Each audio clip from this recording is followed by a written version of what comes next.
তুমি জানো, আমি তোমার জন্য আমার লাইফে অনেক কিছু ত্যাগ করেছি।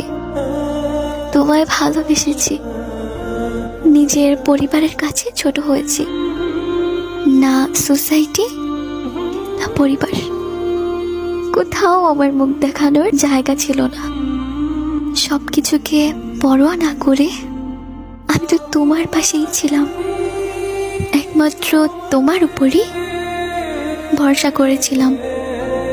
যে যাই বলুক, তুমি তো আমার আর আমিও তোমার। কিন্তু আমাদের শেষটা এভাবে হবে আমি ভাবতেও পারিনি। শেষে তুমি আমার ভালো চাইলে, একটা বারও ভাবলে না যাকে ফেলে চলে যাচ্ছি সে তো এতদিন আমার